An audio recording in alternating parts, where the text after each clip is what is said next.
evening, everyone. Welcome back to the UK Crime Book Club pub quiz, just not in a pub. No, this month we're live from Harrogate. About the only time I'm ever going to get to say that, I think. But yes, I'm off on my wanders again, and I found myself in this lovely part of the world.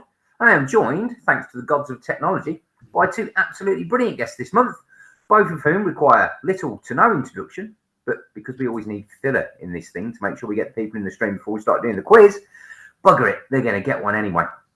On my right, at my left, and absolutely praying for a science round, I'm delighted to introduce Brian Price, the man behind the DC Mel Cotton series.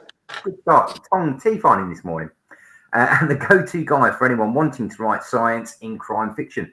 Brian, good evening and welcome, sir. Aside from science, what rounds are you hoping to see pop up this evening? I'd quite like something on energy policy, but there probably won't be anything. But good evening to you anyway. If I'd have written the quiz after I'd watched the 6 o'clock news this evening, there would have been a chance. But unfortunately, I haven't left it like my homework to the very last minute. File it under farce. Next time, Brian. And up against Brian tonight, a man who wrote some books, sold some books, his words, not mine, which I think is a little bit of an undersell. It's Mike M.W. Craven. Now, I'm going to suggest you're not looking for a science round today. Is that right? I got O-level chemistry about 30 years ago.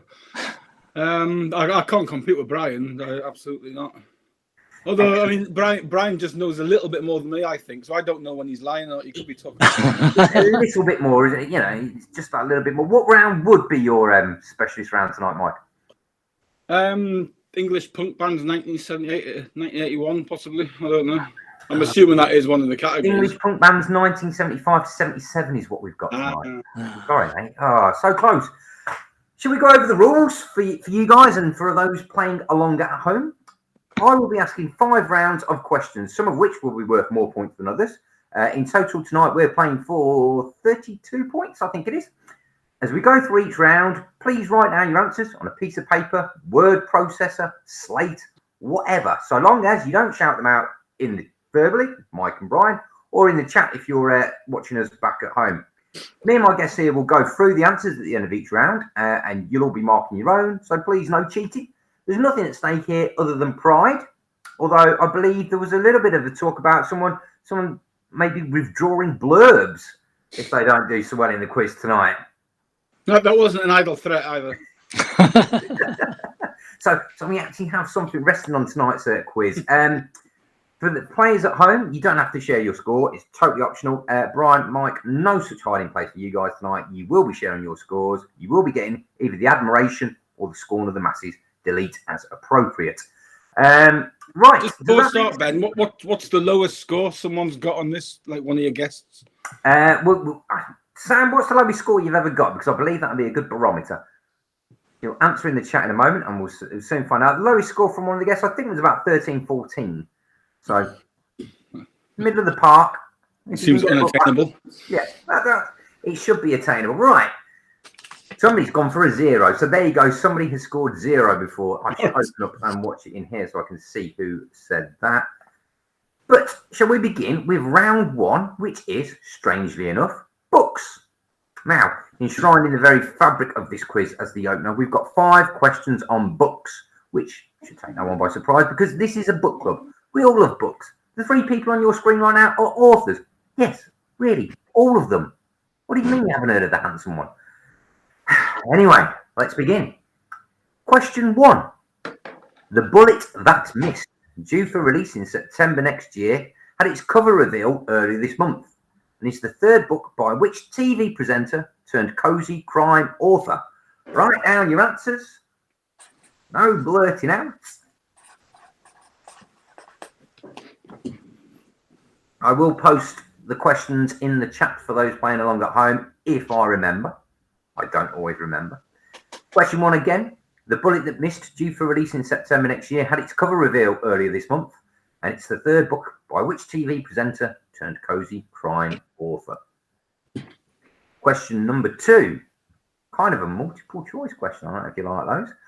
The CWA and the Reading Agency have announced the launch of the National Crime Reading Month. But what month will it take place in?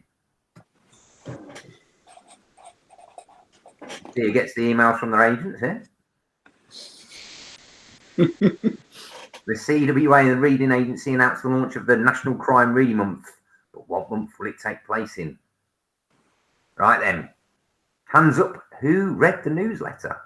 Well, I did send you both the link. Oh, good boys. Right, you'll know this one then. Through whose eyes are we invited to look in the new novel by Kath Middleton? Apparently you're wearing your science hat for the book round. It's also, I'll put a different book out on. You're right. It's all gone horribly wrong straight away, hasn't it? I don't know the answer to that one. When you say that, you put me off. I just read it as well. I can't remember. Question 3 again. Whose eyes are we invited to look in the new novel by Kath Middleton? Question 4. Which detective connects a town in Tyne and Wear with the author of the poem The Raven?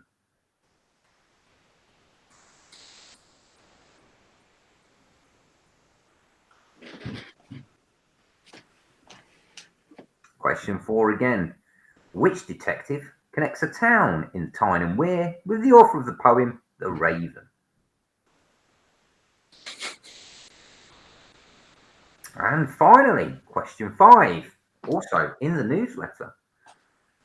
Released on April the 12th, Fatal Hate, the sequel to Fatal... I've got that one. Fatal Hate is the new book by which author? I think I've made a mistake in my question, so I'll just ignore it a little bit there.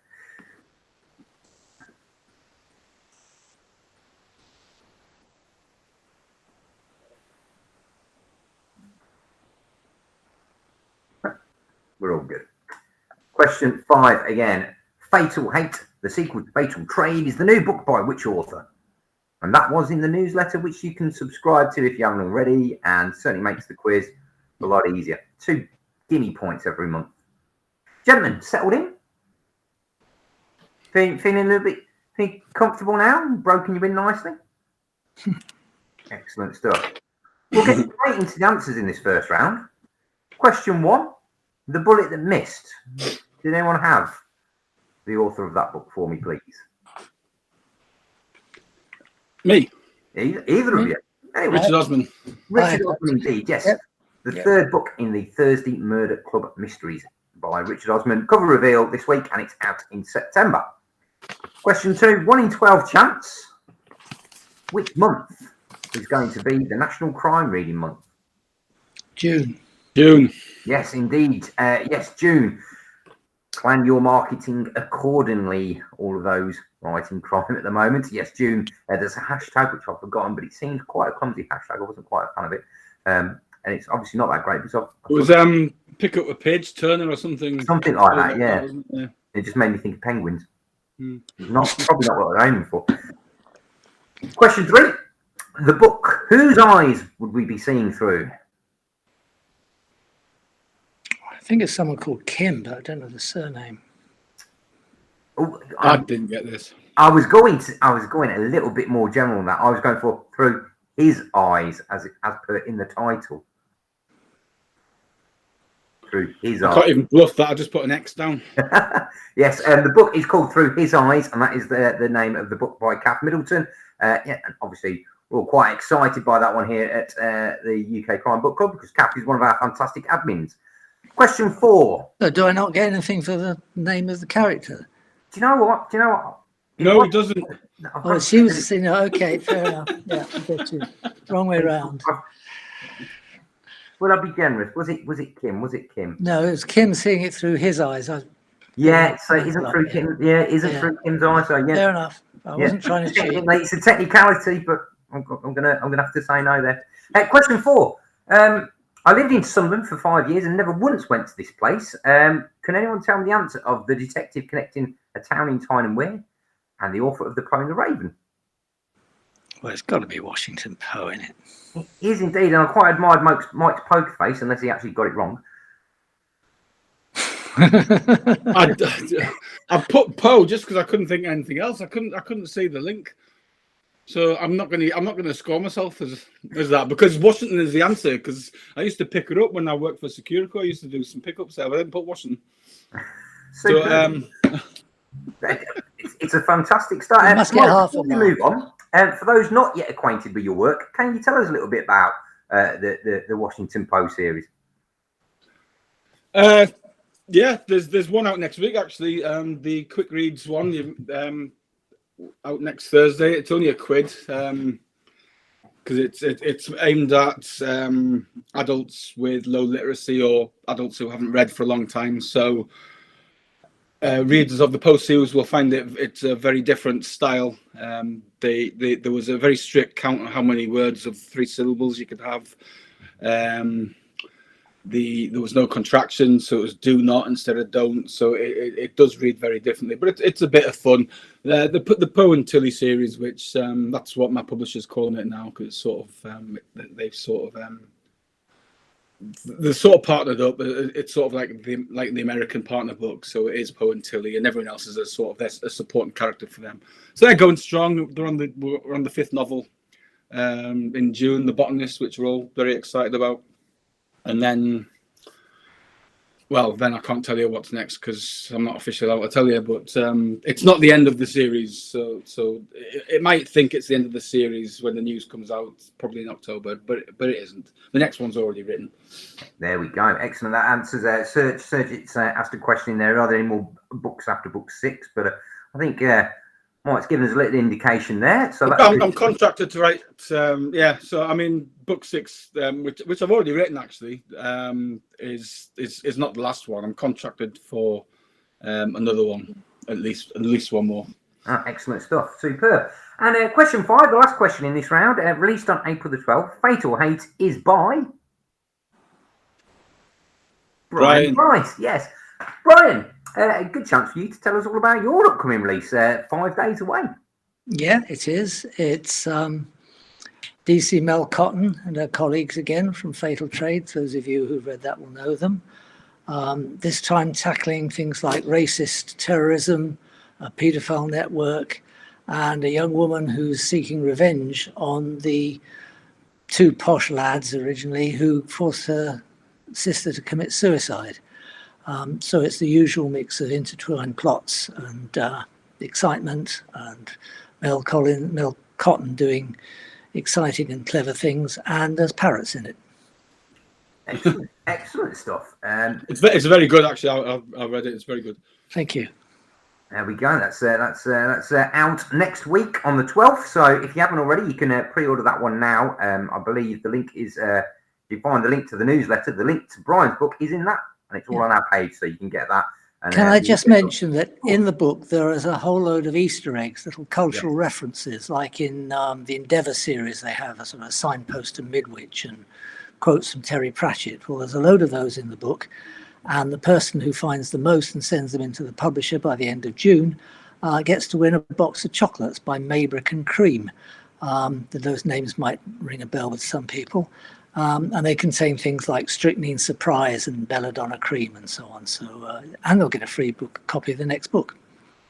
Excellent stuff. There you go. So, more motivation. Who doesn't like a little bit of strychnine in the morning? Round 2, then, gentlemen. We shall crack on. And as it's Easter this month, I've got 5 questions that are tenuously linked to Easter. And when I say tenuously, I mean, well, you'll see what I mean. Question 1. Which band had hits with Fool's Gold, I Want to Be Adored, and I Am the Resurrection? That's how tenuously we're talking.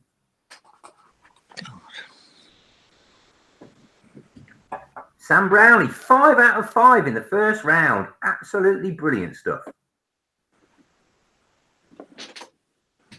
Hopefully we haven't just straight to an end there. I'll repeat question 1. Which band had hits with Fool's Gold, I Want to Be Adored, and I Am the Resurrection? I can hear those tunes in my head, at least 2 of them. Can't remember who they're by.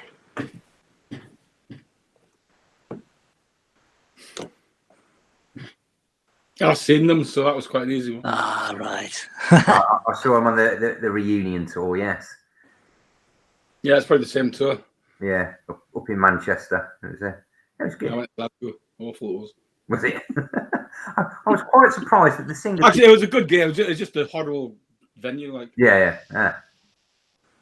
No, it was a good day out in Heaton Park in Manchester. It was superb. Giving a lot of clues away there. If you know the band, you know the band, I suppose. Question 2. This one's got a couple of points on offer, but it's a bit of a guess one. To the nearest 100 kilos, according to the Guinness Book of Records, what did the world's largest chocolate egg weigh when it was made in Tosca, Italy in 2011? I'll give you 2 points if you get it bang on, and I'll give you 1 if you're within 500 kilograms either side.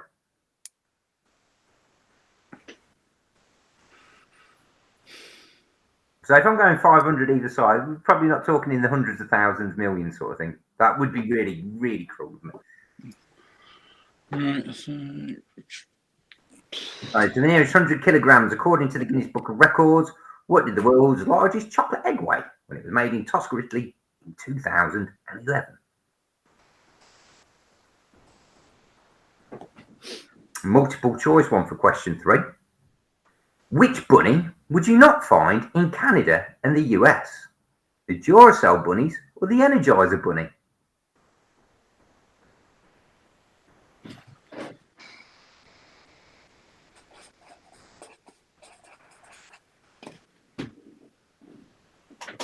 Question 3 again. Which bunny would you not find in Canada and the US? The Duracell bunnies or the Energizer bunny?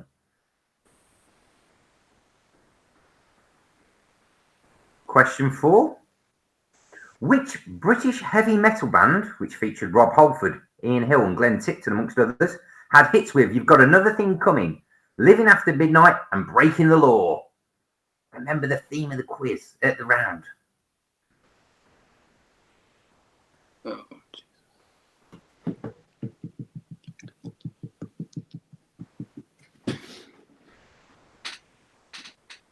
So again, which British heavy metal band featuring Rob Halford, Ian Hill and Glenn Tipton amongst others had hits with You've Got Another Thing Coming, Living After Midnight and Breaking the Law?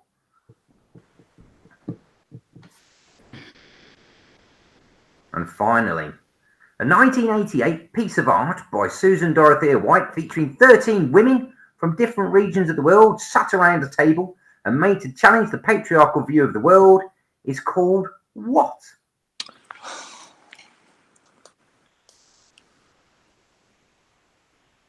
I've got a feeling you know these, Brian, but the answers aren't coming.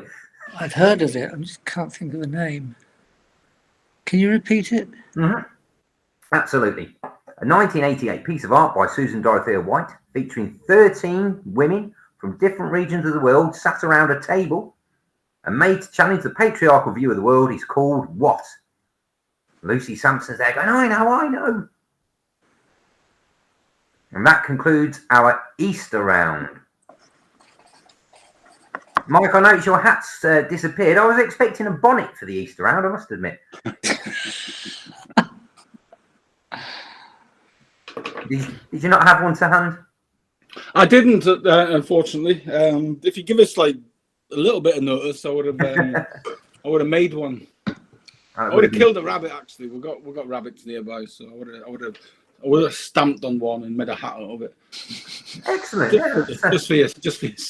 You're not supposed to kill cats and dogs in books, Mike. I don't know about rabbits, though. I think they're fair game. Do you know what I mean? Dogs is absolutely no. Cats. There's a bit of leeway with cats for some reason. I don't know why. Yeah. I personally wouldn't kill a cat. It would be.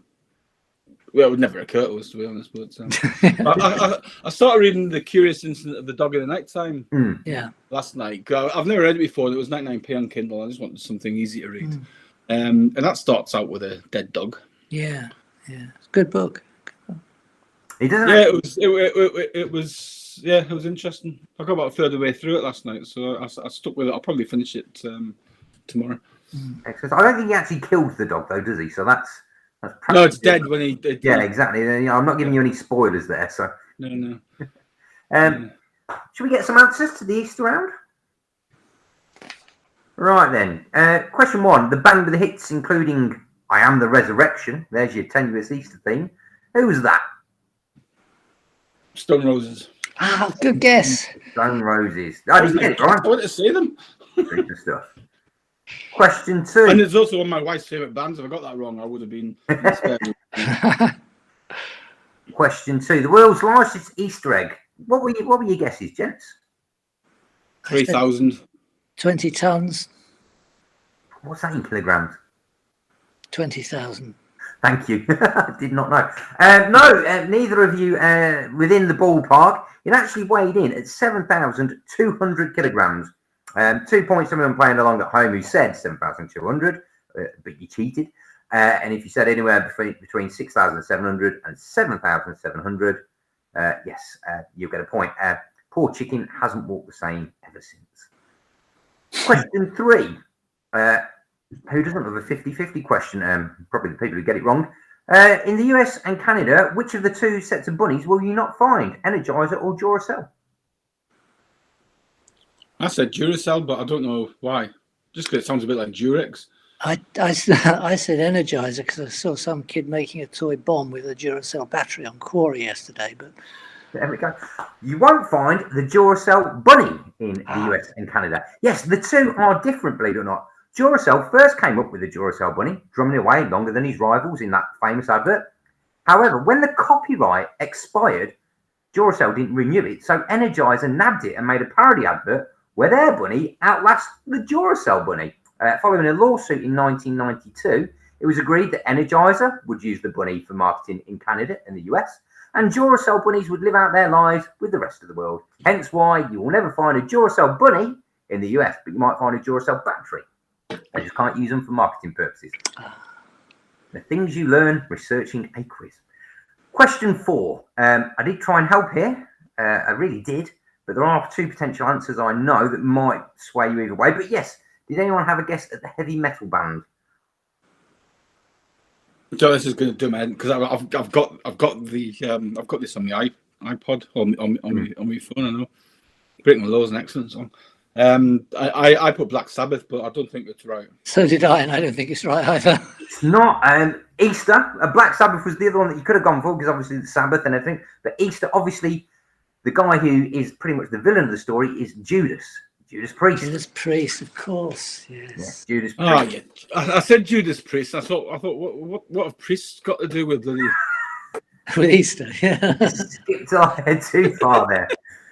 Yes, and finally, question 5. No, not the Last Supper. This was the Party. First Supper. Ah. The First Supper. Yes, the artist said she wanted to challenge the acceptance of 13 men on one side of a table as a celebrated symbol of patriarchal religion. So she did 13 women on one side of a table to create the First Supper. Right. Speaking of patriarchy, I'm glad I've got 2 gents here who have put women at front and centre of their books. I'd love to talk about the characters of Tilly Bradshaw and Mel Cotton. Brian, first, tell us all a little bit about Mel. Where does she come from? What are her motivations? What is she like as a character? She comes from a police family. Her father retired as a DCI with a fairly distinguished record. Her mother was killed on duty. She tried to pacify somebody zonked out on crystal meth in a police station. She just calmed him down, but then he stabbed her to death. So Mel is very much keen to do them proud, if you like, in the police service and do things which will make would have made her mother proud, make her father proud. And so she does occasionally turn to her father for advice, but most of the time she's a bit of a loose cannon. She's impetuous.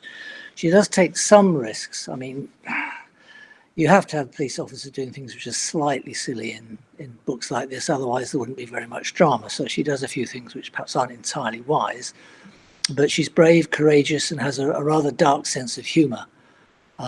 She also forms a relationship with another police officer in the squad who's into IT and technology, and at the end of the first book they start going out together. And basically she's trying to build a career, and people seem to like her. Well, some of the reviews seem to like her anyway. Excellent stuff. And Tilly, Mike, tell me about her, because as your website says, the world might not be ready for her yet. Well, I think the world's getting there. Or they're learning how to work with her. Well, Tilly, she's a civilian. She's not a police officer. She's very keen to point that out anytime someone says police. And she spent her whole life in academia. She's got a once-in-a-generation mind. She's one of the world's leading experts in pure maths and all sorts of things. She's a true polymath as well. So she was it a polymath, Brian? It's a polymath, isn't it? A polymoth is a plastic butterfly. A polymath is lots of It's a polymath then, yes. And she's also a plastic butterfly, so both apply. Which means she can turn her hand to absolutely anything. She's just got that type of brain. But because she went to Oxford when she was 13, she never learned how to actually engage with people because she just was talking to academics, old men and old women and professors and people like that. So because she's got a tiny little rebellious streak, she took a job with the National Crime Agency, which is where she met Poe. And she has no filter whatsoever. She will say whatever's on her mind. Which is often rude, and it rubbed a lot of people up. It certainly rubbed Poe up in the puppet show. But now they are very, very, very good friends, incredibly protective of each other. And in the Mercy Chair, which is Poe 6, Poe's working with a guy he absolutely hates, and the guy says, "You're very protective of her, aren't you?" And he says, "You got that the wrong way around." So she's the one who's protecting me these days. In other words, the relationship was completely flipped. At the minute, it might go back, depending on if I'm in a bad mood or not. But at the minute, Poe's the more vulnerable of the two, which certainly wasn't the case at the start. But she brings a bit of light relief to it sometimes. Although she's not a joke figure, she's not someone to laugh at. She's someone to laugh with, and that allows me to go quite dark, and then to bring the readers back out if I need to. Awesome, excellent stuff. Thank you, gents. We are now moving into round 3. Okay, we couldn't have had Brian on without doing a round entitled Science. Don't mind Mike, don't mind, because this is the UK Crime Book Club Pub Quiz. And of course, just because it says science on the tin, it doesn't mean that when we get into it, it's going to be exactly that. It doesn't mean I know all the answers either. In any possible way either. Question 1. And we shall begin with question 1. Which band released the 2002 song The Scientist from their second album, A Rush of Blood to the Head? It's amazing how easy it is to make any round tenuous by just finding a band that have done a song by the round that you are trying to do. I'm not saying it's my cop-out go-to way of doing it, but it is my cop-out go-to way of doing it. That one again. Which band released the 2002 song The Scientist from their second album, A Rush of Blood to the Head? Ooh.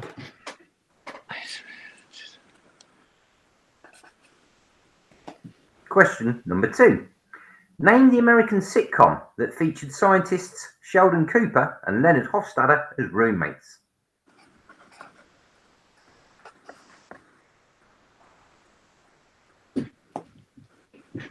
Question 2 again. Name the American sitcom that featured scientist Sheldon Cooper and Leonard Hofstadter as roommates. That's it. A couple of questions got a little bit of love there. Well done. Question 3. Groundbreaking, and I use that term with absolute, what's the word I'm looking for? I use that term correctly. Groundbreaking research at Harvard University in Cambridge this week answered the question over whether what is a sandwich.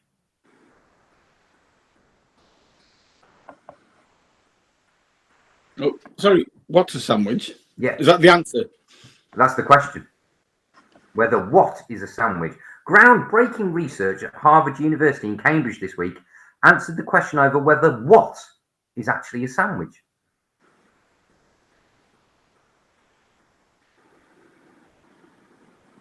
No idea.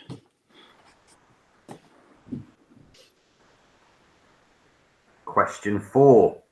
It's another guess question. You get a point for being within 50 of the correct answer either side. 2 points again for getting it bang on.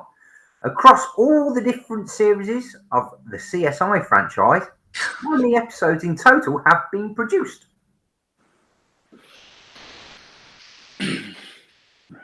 It's probably more than you think. 'Cause it was more than I thought. Unless you thought the right answer, I've just completely thrown you off. So sorry about that. Sad to say, I've never watched it. I've never watched a single episode either. It's never been something that I could see. There's only one CBS show, and that's Judge Judy. That's it. So question 4 again. Across all the different series of the CSI franchise, that's New York, cybercrime, Miami, etc., etc., how many episodes in total have been produced? 2 if you're getting it bang on, 1 for 50 either side. And finally, here's a science question, especially for you, Mike. Which former Newcastle United footballer agreed to donate his brain to science in 2017 as part of a BBC documentary about dementia and football? After he passed away, of course.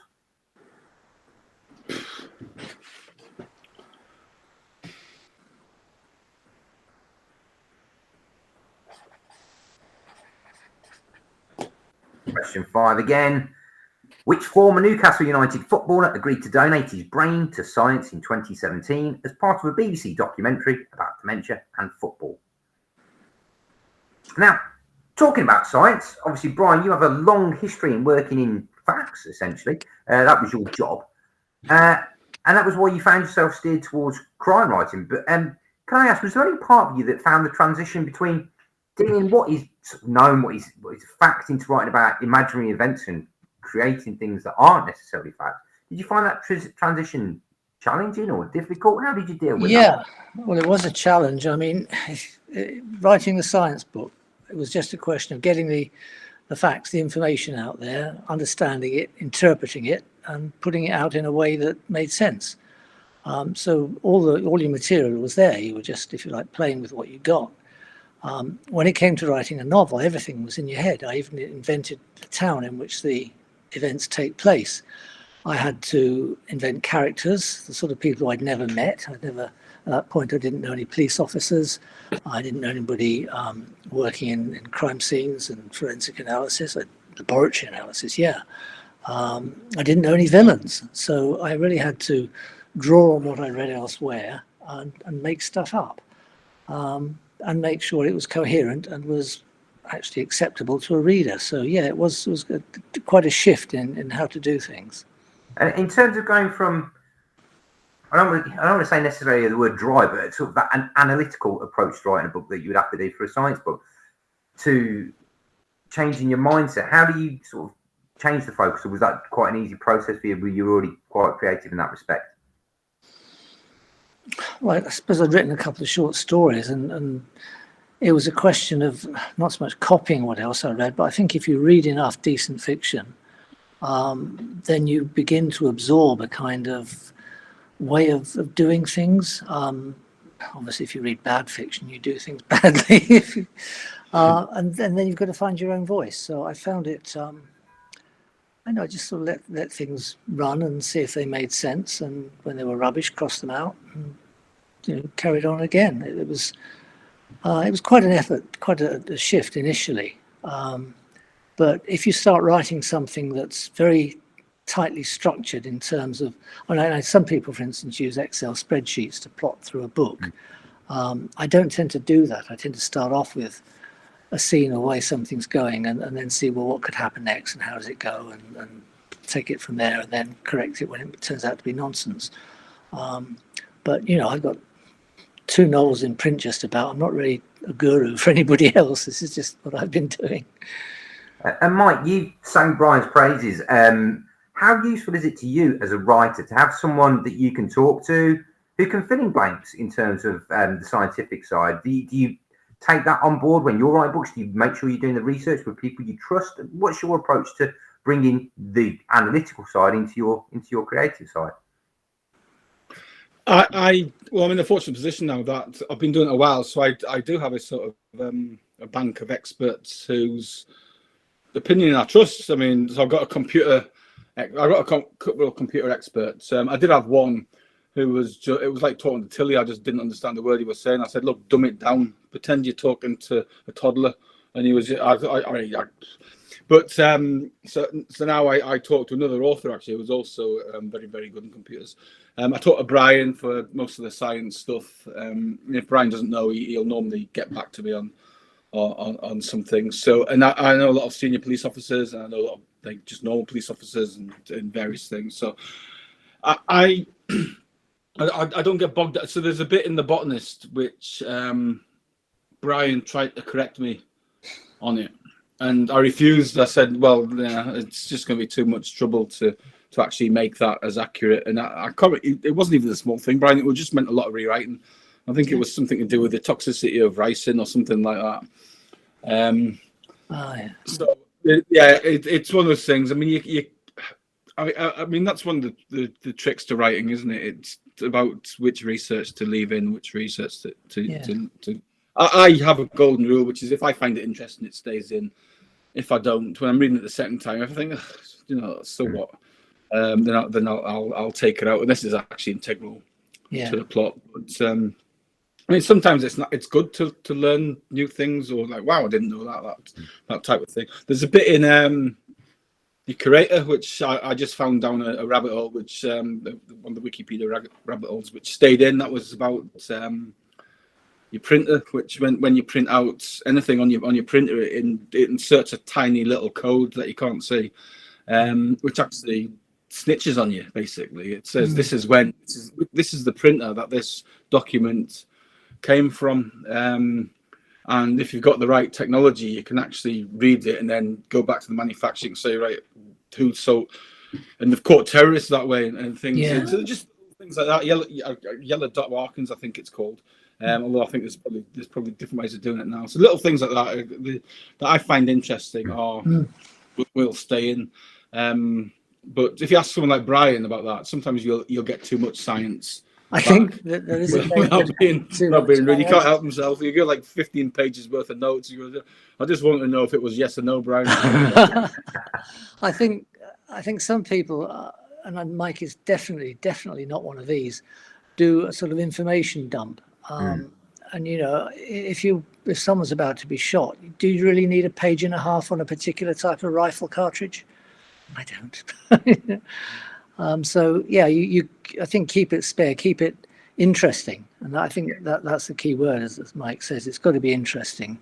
You don't really want a diatribe in quantum physics. I mean, there's a character in Stuart McBride's book called Tufty who's mad keen on quantum physics and stuff like that, and it doesn't explain black holes or string theory or anything. He just mentions it, and Logan McCrae says, "Oh, shut up, Tufty," and so on, which is enough. You don't really need to know all the science, just that there's somebody here who's a bit of a nutcase about it. Excellent, brilliant. Thank you, guys. That's I think it's good to understand where you guys come from. I think it's also useful for anyone who's listening out there to hear from you guys about that side of it, if they're thinking of putting pen to paper themselves, and some good advice for them. Should we get some answers for round 3? All right. Yeah. Question 1. The Scientist was released by? I guessed at radio. I'm sure it's wrong. Coldplay indeed. Coldplay or them Franz Ferdinand, I thought. It was Coldplay indeed.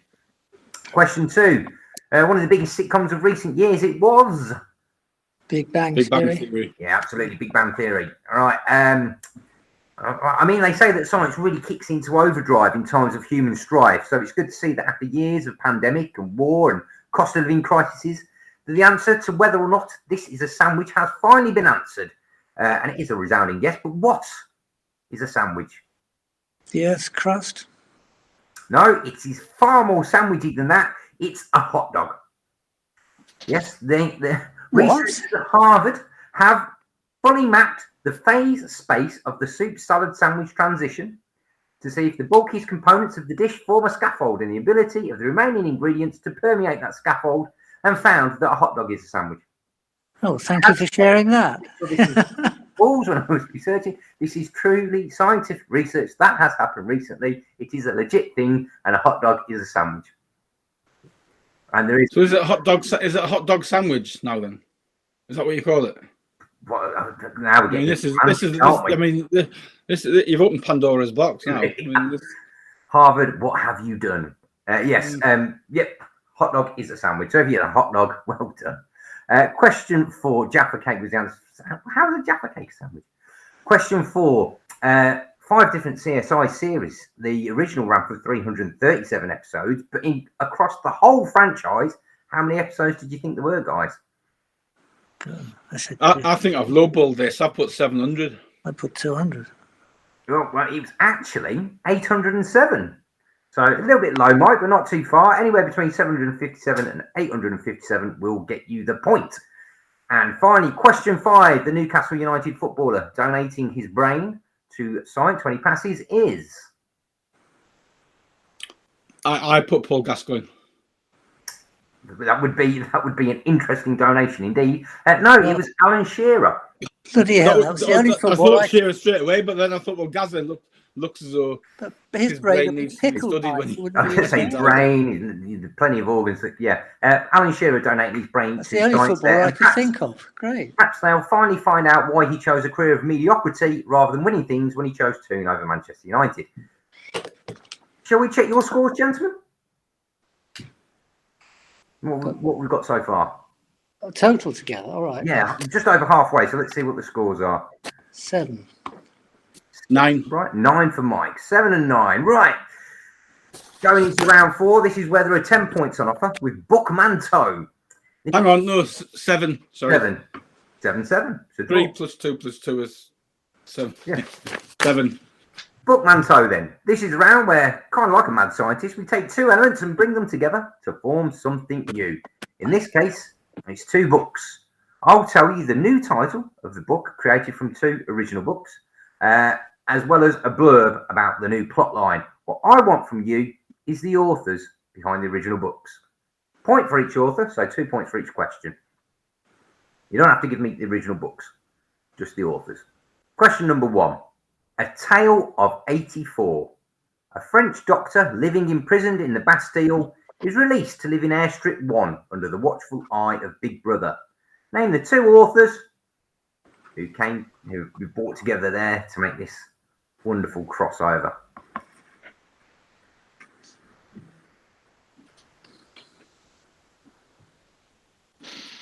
That's Tale of 84. A French doctor living in prison in the Bastille is released to live in Airstrip 1 under the watchful eye of Big Brother.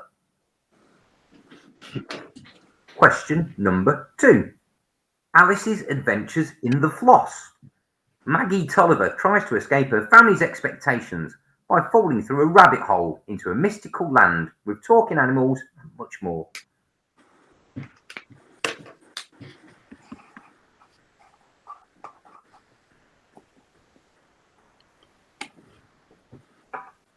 Question 2 again. Alice's Adventures in the Floss. Maggie Tolliver tries to escape her family's expectations by falling through a rabbit hole into a mystical land with talking animals and much more. Question number 3. A Song for the Garden. Retired former detective Rebus investigates the disappearance of his daughter's partner and searches a mysterious garden where he finds himself rejuvenated, both in health and spirit.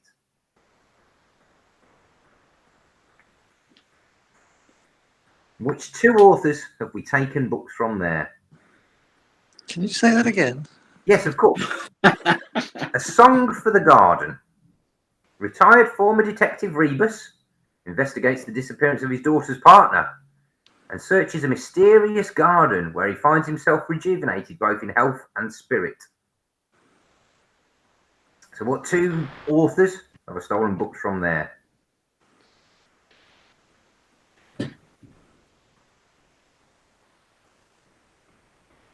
Question number 4.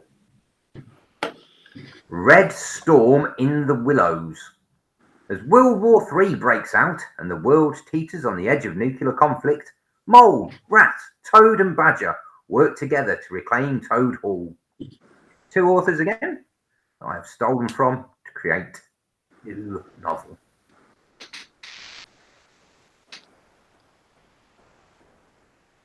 Red Storm in the Willows, number 4. As World War III breaks out and the world teeters on the edge of nuclear conflict, Mole, Rat, Toad and Badger work together to reclaim Toad Hall. That sounds plausible. And finally, Question 5. The Pelican's Marvellous Medicine. After the death of 2 politically opposed judges, a law student creates a medicine to feed to his evil grandmother. Question 5 again, and the last one in Bookmanto. The Pelican's Marvellous Medicine. After the death of 2 politically opposed judges, a law student creates a medicine to feed to his evil grandmother. Now, it wasn't medicine as such that you were involved in, Brian, but you were a large part of the campaign to remove lead from petrol, which obviously had a huge impact on the world in health and environmentally wise. So, can you tell me a little bit about the work you did there? Yeah, well, there was a lead in petrol was at one point chucking 8,000 tons of lead into the air in Britain a year, which was really unacceptable because it's very bad for children's developing brains. There was a campaign run to get it out of petrol, and my part in that was to go around a whole load of towns from Carlisle to Cardiff to Portsmouth, sampling dust from school playgrounds, taking it back and analysing it, and then presenting a report as to how much lead there was there. One result was quite alarming actually on Peter James's patch on the south coast. The head teacher of the school, when the results came out, immediately went and hosed down the playground because it was right next to the main sort of south coast highway. And it was one of the factors, and there were many others, I was only part of it, which got lead out of petrol. The hope was it would make the nation more intelligent, but looking at the current government, I'm not entirely sure it worked. Well, I think that they're probably a throwback to the lead age, aren't they? Unfortunately, yes. we need to wait a couple of generations before we see the impact there. And Mike, obviously you were in the armed forces and spent a number of years traveling the world and seeing different things. Do you feel that impacts in any way in your writing? Do you feel that those experiences especially have come into what you're doing now? I mean, to be honest, Ben, I'm a bit like a sponge. I take things from absolutely every experience I've had, and I seem to have the perfect recall for when I need a phrase or something. I can go back to when I was an 18-year-old soldier and somebody said something funny to me. I can just recall it. So I wouldn't. I mean, the books I'm writing now, probably more so to do with my military career than the Poe and Tilly series, but I struggle to pinpoint any career that I've had that's really had a massive influence on me.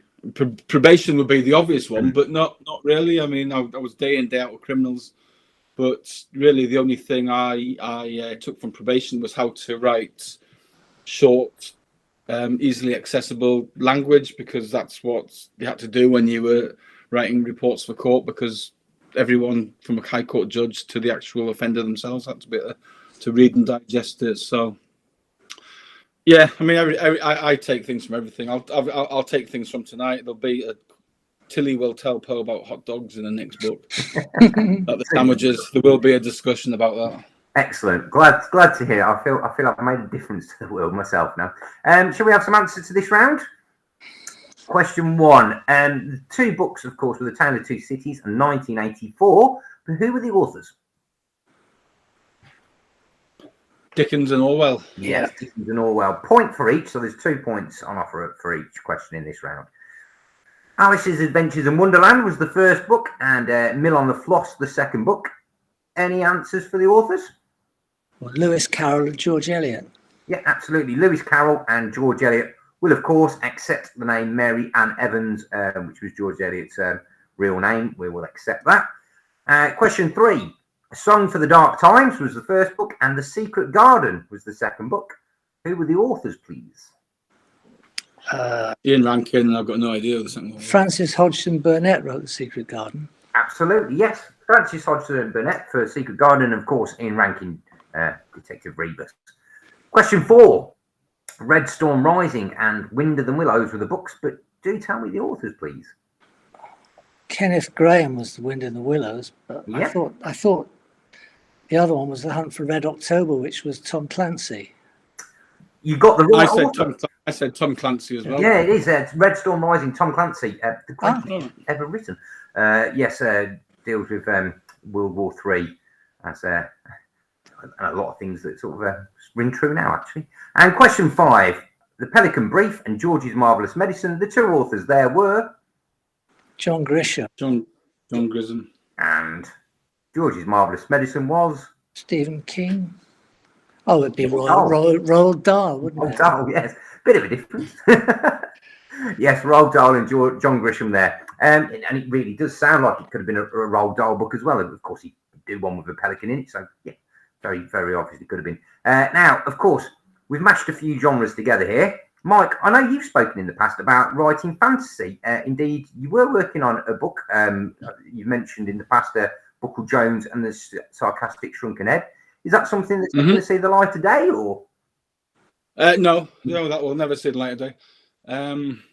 In fact, I've just pinched a character from that book. I'm so confident it'll never see the light of day that I've got a character called Stillwell Hobbs now, who was just I just wrote him into my new the one I'm working on now. It was just a bit of fun. I mean, because I do read a lot of fantasy, and I got about 70,000 words into it. So I mean, I'd been working on it properly. But it was only about a third finished, and for the age range I was going for, it should have been about 60,000 words finished. So it's pretty much unpublishable. But it was fun, and every now and then I'll dip back into it, but it won't be anything that anyone will ever get to read. Would you ever contemplate doing something outside the crime genre, or is that where you're staying for the time being? Well, I mean, we're in the realms of stuff I'm not allowed to talk about now, so... sort of would be the answer, yeah. Excellent. And Brian, you said that you've enjoyed Terry Pratchett yourself. Is there a change of gear possible for you one day? Would you move away from crime into something else, or? Well, I could never emulate Terry Pratchett. I don't think so at the moment. I mean, I've written a number of short stories as part of a writing group, which are sort of fairly humorous and twisty, but I don't see myself diverting into another genre anytime soon. Excellent stuff. Lovely. Enjoying where you're at the moment and staying there, yeah? Yeah. Absolutely. Brilliant. Okay then, gentlemen, we're into round 5, general knowledge. The home straight. A chance to power over the line or collapse in a sweaty tangle of limbs, gasping for air, hoping to God that it is all over. And it nearly is. It really nearly is. Question number 1 in general knowledge. The notebooks of which naturalist were returned to Cambridge University 22 years after they disappeared?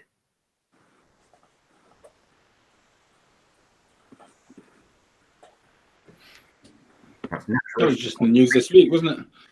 Oh, didn't see that. Yeah, the notebooks of which naturalist were returned to Cambridge University 22 years after they disappeared? They've been nicked, didn't they? Just disappeared. Well, I think they were anyway. Yeah. The mystery continues. Although I did notice that, without giving anything away about the answer, that the note that was attached to the returned items was printed. And now, with what you've just said, Mike, surely they're going to be able to find the printer. Well, yeah. And find the person. I just remember it was in the news either the back end of last week or the start of this week. Yeah. Yeah, absolutely was. Question 2. Which Brazilian World Cup winner turned out for an English pub team earlier this year?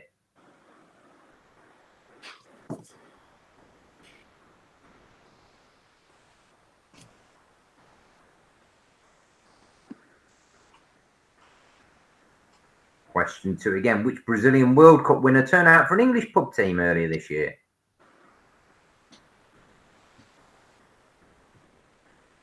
Question 3. What has been found to communicate with up to 50 different words?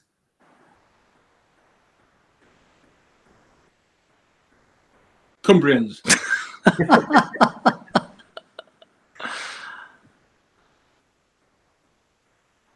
Question 3 again. What has been found to communicate with up to 50 different words?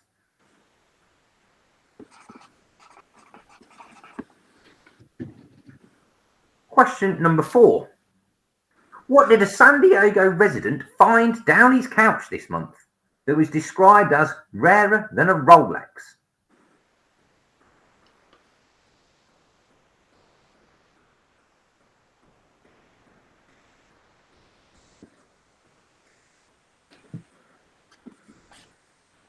question for you. And what did a San Diego resident find on his couch this month that was described as rarer than a Rolex?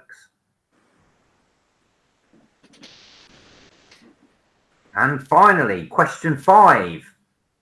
Which artist appeared at a 1972 Friends of the Earth Save the Whale concert 2 days after his first appearance on Top of the Pops, where he performed his single Starman?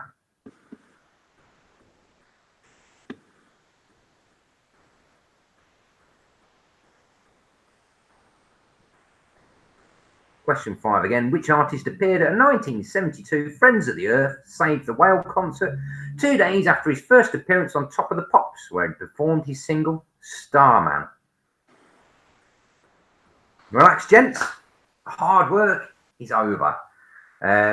You can take the thinking caps off, Mike, but you've already taken them off. They didn't even make it to round 2, did they? They were soon forgotten. How are you feeling about your blurb chances at this point, Brian? You think he's going to be pretty poor? It might be revoking them. I think my blurb chances are pretty good. Your blurb chances, gotcha. No, they're not. I mean, that previous rounds, the joint author one, I hardly got anything on that. I've got a total of 6 for that. Edged a bit. Over half, it's still not bad. Before we do the answer for this final round, Brian, what's next for you after Fatal Hate? Fatal Dose. Fatal Dose. And when are we? I see a theme going here, Lauren. Well, there's that, and there's Lewis Hastings, the chemist. That they're all 3 very different books involving poisons. So I don't think there's any kind of rivalry here. Yeah, it involves among other things a poisoner. What else is in it? Albanian gang stealing cats. But the cats in question are catalytic converters.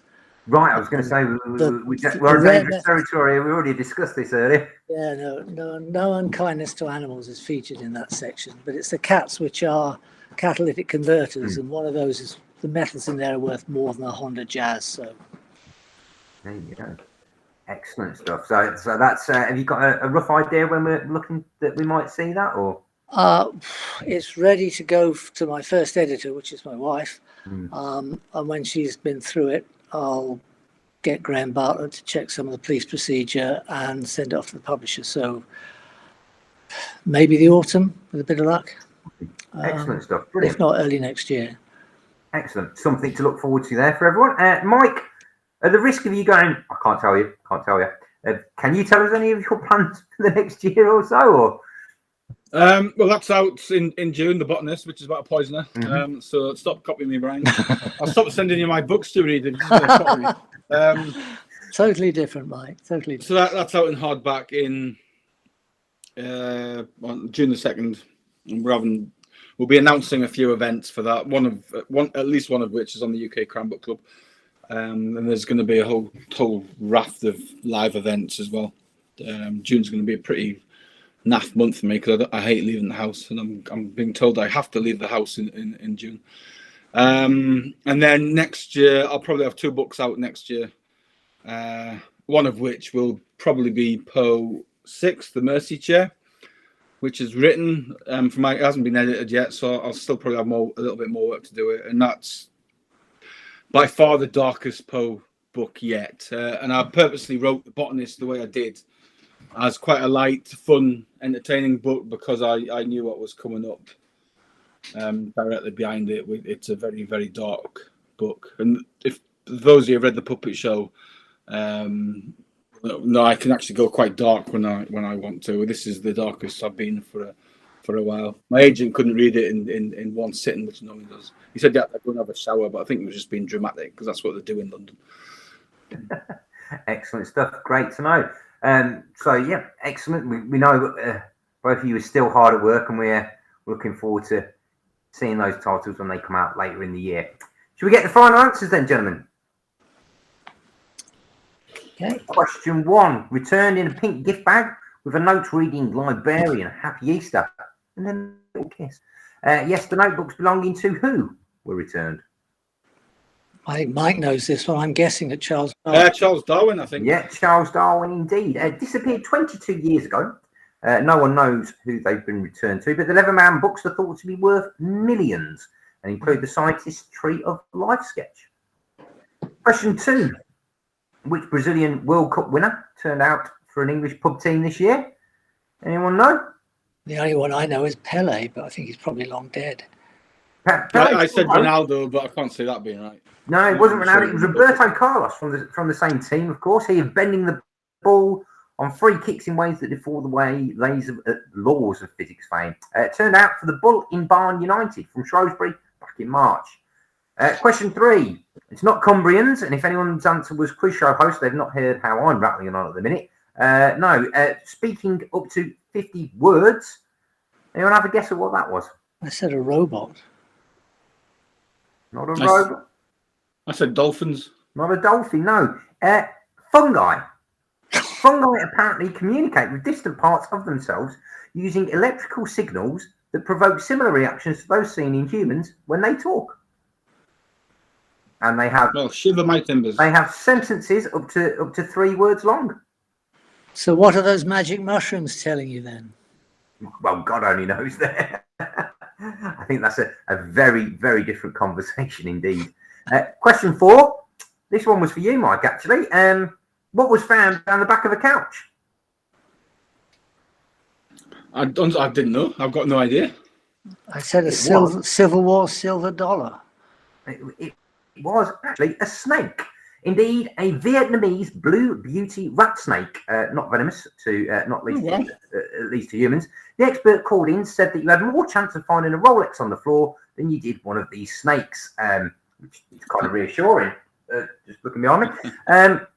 Mike, you were a snake breeder. How does that work? And I don't mean biologically, not needing a pop-up book. No, the mummy snake and the daddy snake, if they love each other very much. But how long were you doing that for? And what sort of snakes were you breeding? I did it for a couple of years, and I was supplying most of the pet shops in the north of England. It was just like one. Sometimes you'll have a hobby and it just sort of you end up making it pay for itself, I suppose, because herpetology, not really herpetology science. I was just an enthusiast. So I was breeding snakes to pay for buying snakes and things, and I got a reputation for producing good hatchlings. And so I kept on getting approached. So I was able to buy more snakes, and eventually I had 50 odd breeding pairs, and I was producing about 1,000 hatchlings a year, which was wow. Which was pretty. Well, it's pretty weird. Thinking back, but it seemed quite normal at the time, because when you get all absorbed in a hobby, all your friends are in the same hobby, so I've got how many breeding pairs you've got? I've got 60, I've got 70. That's normal. But looking back now, it wasn't really a normal thing to do at all. But you did it nonetheless. Excellent stuff. I once did a documentary about the snake handling churches in America, and snake people are an interesting breed, especially those who dance with them churches and drink strychnine. You have to take parts of the Bible very literally to handle poison snakes in the belief that God will protect you. Yes, and he doesn't. It's hospitals having seen what happens when someone got bit in the head by a rattlesnake. Yeah, I can assure you, it's not God. It's hospitals. Moving on from that one. Apparently, that can cost you $50,000 treatment from a rattlesnake bite. So I wouldn't surprise me. Yeah, wouldn't surprise me. NHS, it will cost you about £10 for a painkiller prescription. Yeah, I don't know how you get insured to actually be part of a snake handling church where you dance with snake, dance with poisonous snakes, drink strychnine, set fire to things. Yeah, I don't know how you get the insurance for that one. I don't think Geico. Well, you wouldn't need insurance, though, would you? Because God's protecting you. Well, this is true. This is true. I remember Ned Flanders on The Simpsons said he didn't have insurance because it was like gambling. I remember that episode. It's the one where his house falls down, isn't it? It is, yeah. There we go. A little bit of Simpsons trivia for you there. Yes, and question 5. I believe if my working out is right, one of you might have been at this concert. Yep. Yes. Did a good bit of research there. I also spent an afternoon whizzing around London with a van driver trying to find a harpoon gun for Kenny Everett to wave around on stage. It was a David Bowie benefit for Save the Whale. Yeah, David Bowie was the answer there. Did you find Kenny Everett's harpoon? We found a harpoon gun, yeah. Yeah. Oh, right. Okay. Excellent. And, I think that's we had to hire it from some theatrical place. But yeah, it was a damn good gig. And also performing that night with Marmalade and the JSD band, and joining Bowie on stage was Lou Reed. Absolutely, that was a treat. Performed a couple of the Velvets numbers. Not going to lie, that must have been absolutely incredible. Lou Reed, one of my absolute musical heroes. Yeah, just a bit jealous there, Brian. Just a bit jealous. Right, shall we do the scores, gentlemen? Who wants to be brave and go first? 15. 15. I think I just pipped you on that with 17. Oh, and there goes the blurb. 4, 5. Don't bother sending me your next book, then, Brian. That's 15 for Mike MW Craven there, and 17 for Brian. We've got an 18 in the chat from Sam Brownlee, currently leading the way. Told you, Sam. Told you, Sam. So, yeah, if anyone else wants to post their scores, please do so. I would like to thank Brian and Mike for joining me tonight. It's been an absolute pleasure to have you on both. I hope you've had an enjoyable evening, or at least a not too painful evening doing the quiz. Thank you very much for talking to us, telling us a little bit about yourselves and your work. And I hope those listening at home who didn't know anything about you beforehand, or perhaps didn't know everything that they've learned today, have gone away learning something, and will be heading over to their local bookstore to be picking up the latest copies or pre-ordering what's coming next from you. Thank you very much, gents. Thanks very much, Ben. No problem at all. Thank you as well for all of you for watching at home and playing along. Thank you very much indeed. We will see you all next month. I've been Ben Bruce, and I will be next month as well. Thanks, Ben. Cheers. Thanks a lot. And now we